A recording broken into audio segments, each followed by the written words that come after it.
Welcome, everyone. Uh, Check out this setup. We've got this beautiful lamp, courtesy of George's room. Let me turn it up, though. Welcome, team favorites, Team Squidward, to our first elimination. Oh, you guys, here we are.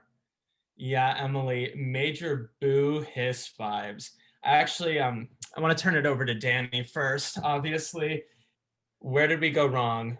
What happened today? Or what happened at the challenge? What happened was that my mind completely slipped on what theater I've seen or what theater I've done in the last 10 years. Like, genuinely, like, this is my childhood bedroom. It's decorated in like numerous Mary Poppins posters. Like, I'm not doing like I got a lot of male written musicals. That's what effed me up. So genuinely, if I know I said this a billion times, but if I was literally located somewhere else geographically, I would have been able to find a female written play in less than 15 seconds. But because I just wasn't there, I lost the challenge for Team Squidward. And I don't take that lightly. I really don't. But that's what went wrong. I mean, I gotta say, Danny, something about you makes I it that the most devastating parts of Survivor are happening to you. Watching that, it was so heartbreaking. But I guess I want to ask everyone now, because this is your second time coming back, all of you all are playing again. I want to ask you all, how has it been coming back for another season? And also, how does it feel to be at the first elimination? Yeah, I definitely did not think that we were going to the first elimination. I was like, we've all done this before. Like, Dad, it's obviously going to be the fans. Like, that's just how it's gonna go. And then I forgot, like, oh, we're all just playing games and we don't know how they're gonna go. And sorry, Luna's tail. Yeah, and so yeah, this is definitely a surprise. But then I was like, okay, good to be humbled. We all need that sometimes. Anyone else? It's a story of hubris. The earth is whipping around quicker than it ever has before. I am gutted. I think Danny and I are most familiar with this feeling.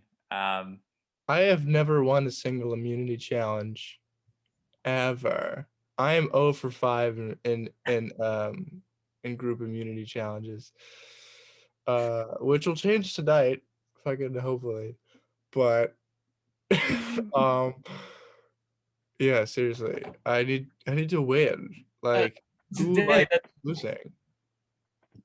Yeah, I mean, does that bring out determination, or are you saying like, listen, I'm a challenge flop, take me for the ride? I guess both. It's like how many times am I going to lose? Like, it makes me want to be so much better. And I'm not. You're having a pretty extreme reaction to that, and you seem like you had something to say a second ago. What do you have to say about all this? I guess my thing is like, don't be so hard on yourself, because I lost every single immunity challenge. I lost a lot of them. I know by my hand. But I won one, and it was the one that got me into the top three. So that was the only one I needed to win, really. But I guess the main thing of coming back to Survivor is like, for so long I was really, it's like I was comfortable, because I did, especially like coming from the season before, like I had like my crew, and then like, you find your people, and then you sort of chill with your people, and you plot and you scheme and you do all that stuff, and then you're good. But then like coming back, and it's like, oh, we're back at square one, and it's a little jarring, because then it's like, oh wow, I got to do this all over again. So let me ask you this, and this is another question for the group. How are old alliances coming into play? I mean, all of you guys have connections with each other. All of you guys know about how each other has played with each other. How do you guys keep that in mind when you're strategizing for a vote like tonight? I think the game is really early. Go ahead. Yeah. Oh, I was gonna say, I think the game is really early, and I think a lot about tonight is just, trying to pick up the pieces of jumping right into the game and having to vote someone out kind of immediately. I don't think alliances are super like a thing. Yeah, I mean they are, but they're not. Like it's weird. It's people are talking to each other, but nothing's like, yes, bestie, like final two, like nothing like we had. I'll say that much. Nothing's going crazy. Yeah, it's just kind of like it's a very different vibe than the first time playing around for sure. I'll say that much. I'll say too that I said this at the first elimination last season that the team that goes to elimination, the first challenge, it doesn't really mean anything at all. I don't think. I think that so much changes, like literally every second, that you just gotta, swallow your pride a little bit, be like, okay, we lost, no problemo, on to the next one. And just eyes on the prize. And what's crazy about this season is that, we have it's moving gonna go by so much quicker. So I think that like keeping up that momentum and being like, okay, didn't get that one, let's do the next one. But I hear you, Danny. I also was a challenge flop last season. Never even came close to winning. So, I mean, yeah, it happens. Mm-hmm. Brian, were you going to say something? No, Brett covered it. I guess, Slack's been like really quiet. But actually, Brian, this is a fabulous question because I literally wrote a question to you about the Slack and about how quiet it's been. Yeah, it's been quiet. It's been peaceful. It's been very different from last season. But I could read into that and be like, oh, well, maybe that's because I'm going home tonight. But yeah. Well, I can tell already that all of you guys are walking back into this much more comfortable than season one. There is this knowledge and you guys are attacking it from a place of we've done this before and we'll do it again. But could that also be your fatal flaw? Because I have to say, Brian, in season 2, you had talked a lot about how one of the main reasons you were eliminated when you were was because you strategized too hard. But now it almost seems like the pendulum could be swinging the opposite direction. How do you find that balance between over-strategizing and being deemed as a threat and then under-strategizing and being the victim of a blindside because you don't know what's going on? I'm still figuring that one out. I will say this round, I'm taking a little easier on the front run. And we'll just see what happens before I jump the gun. A lot of nodding in agreement, a lot of nodding. Grace, got to move over to you. I want to know, how do you feel about being surrounded by so many upperclassmen? And do you feel safe tonight? Hey, Danny. Hey, Grace. No, but genuinely, Danny was just like, but anyways, no, but I understand where like the fear of the upperclassmen is coming from, especially coming from season 1, where everyone just wanted to go after us. Everyone was coming for our throats for no reason, except maybe you saw us as a threat. Maybe that's it. Totally for sure that. But I was even thinking like, we don't even have sophomores on this team. Like, where are the BFA 2s? And but like, I'm like kind of going away from that fear of like, oh, I'm a freshman and no one knows me and I'm so shy and awkward and I don't want to talk to everyone. With that one, like season 3, and being older and wiser and going through 2 whole quarters of history of dramatic literature, I think I can say that I'm kind of moving away from that fear and I'm feeling more comfortable in my place on this team. I definitely will say, Grace, those 2 quarters are showing you have wisdom in your eyes. Wisdom, you've been weathered by the TTS storm, and I can really see it. Emily. So one of the crazy, Matthew Schwartz. one of the absolutely most buck wild moments was when Megan Schwartz deemed you as one of the biggest threats on this team. You took that kind of well. And I want to know where you're coming from that, because it's not always a good thing to be seen as a threat, especially in a game where you want to get out your threats. Well, I was just, like, my first reaction was, I'm just flattered. Like, I've never seen myself as like a threatening person. I've never been like, oh, everybody's afraid of me. Like, I've never had that. So honestly, to be like, someone was kind of like worried, I was like, oh, okay, like, yeah, I have strength. Yeah, I used to be threatened. But then, of course, that immediately puts the target on my back because she said it. So then that makes me nervous of like, oh, are people not going to trust me now? Because one person put it into the space that I'm a threat. So that, then afterwards, I started thinking about it like, oh no, that's a little worrisome. But at first, I was like, I'm just glad to be here. I'm just glad to be on the favorite team, doing this all again, hoping to play a different side of a game. Fascinating, absolutely fascinating, Emily. I do want to ask everyone if tonight's vote is going to bring you all closer as a team. I think they're gonna tear us apart. No, I don't know. It's so early in the game. I mean, I think honestly it sucks that we have to get rid of someone right now. I like all 6 of my fellow competitors on this team greatly. I think you're all lovely people. I was really hoping we wouldn't have to do this because there's some flops on the other team. But it's true. It's true. Come on now.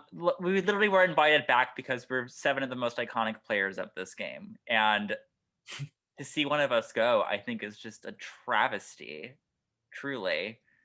I mean, we are the blueprint. And that's all I'm going to say on that.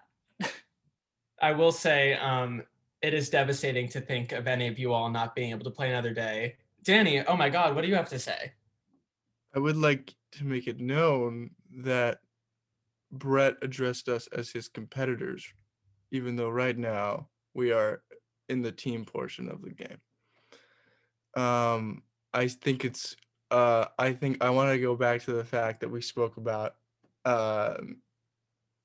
your wonderful sister and your fan addressing Emily as a threat. I think it's interesting how we have 3 people who have made it to the final 3. 2 of those people have spoken in front of a jury before. I think using that as a team advantage is paramount. I think that these early votes will not separate us unless other people inside of our team want to look at us as competitors as opposed to people we can get farther in the game with. I mean, if you're not thinking about an individual game as well as a team game, then you're lying right now. You truly are. That's what I'm going to say about that, because if you're not looking out for yourself, you might be the next one to go. Brett, as true as that is, you do not want to be saying that during the team part of the game. I mean, but it's true. We're gonna pussyfoot around the idea of that. I mean, we know we've played this all before. We know what the game is, and of course, it's a team game. There's no way that we're gonna work together as a team, and any of us are gonna get to the individual part of the game if we don't work together right now. But it's something to think about. Think about the long game and the short game. And I think right now we're all more invested in the short game than anything. There's no way we can get to the point where we are competitors if we don't work together for now. So if we want to misconstrue my words, go for it. But I wouldn't read too much into what I'm saying tonight. That's all I'm gonna say about that. Spoken like two GD favorites right in this elimination room. I have to say. All right, Colin, I had a humongous regret about Monday that I would like to rectify. And if your dad is still around, I would love to ask him a question. I got you. Yes. Lucky. Hello, welcome to TTS Survivor. Wait, what's your name? Frank. Frank, oh my God, welcome. Have you been following Colin's journey? We can hear it downstairs. Well, Loud? Are you guys as loud as he is? You know Yeah. what it's like living through COVID with a theater student? yes. Yes. Thank you for your bravery. Not enough people say that. It's okay. We knew what we were getting into. I do have a huge question for you, though. Yeah. I would love to ask you, do you have anything to say to any of us who might be thinking about writing Colin's name down tonight? Any words to back him up as his father? I think that he really, really likes Survivor. So I think that he wants to stay in as much as possible and as long as possible. And probably if he stays in, he'll probably do another like song, about one of you guys or something. That is actually an amazing reason to keep him around for the musical portion of TTS Survivor. His Purple Rain cover was really I'd beautiful. like to send him to musical, school at some point, to like Roosevelt or something like that. Musical theater. Colin looks a little Friends flabbergasted. from home though, so. Colin? Yeah. So yeah, no, I think that he loves Survivor. It's what keeps him Absolutely. home at night. Let me put it that way. He loves it. Otherwise, he'd be, if it's Survivor night, he's not going to miss it. That's huge. That's huge. That's the dedication and love we love to see. I think you have to consider the laugh value, the entertainment value. Absolutely. So anyway, you guys, good luck. Nice to meet you all. Yeah, nice to meet you too. Bye. Thank you so much for coming on to TTS Survivor. We had to have someone's parent in this show, and it is so amazing to have you. Oh, thank you. See you later, guys. See you later. Thank you again. Oh my God. That was awesome. Legendary. That was spectacular. Holy freaking cow. He was the perfect guest. Yeah, seriously. So generous. He loves the camera. He loves it. He loves the camera. Well, Oh, I guess I have to ask, does anyone have any final words before we move into the horrific, murderous, bloody, gory portion of the evening? Brian? Yeah, I have a question. Are suds polka dots? At the moment, yes. Okay, that's all I needed to know. But yeah, let's vote. All right. As I call your name, you will direct message me the name of the person you will be eliminating this evening. Starting with Emily Weems. Grace Archer. Danny. Georgia. Brett. Colin. And Brian. All right. First up, we have a vote for Colin. We have a vote for Danny. A vote for Colin. That's 2 votes Colin, 1 vote Danny. a third vote for Colin, and a fourth vote for Colin. Colin, that is enough votes. Unfortunately, that means we have to say goodbye to you this evening.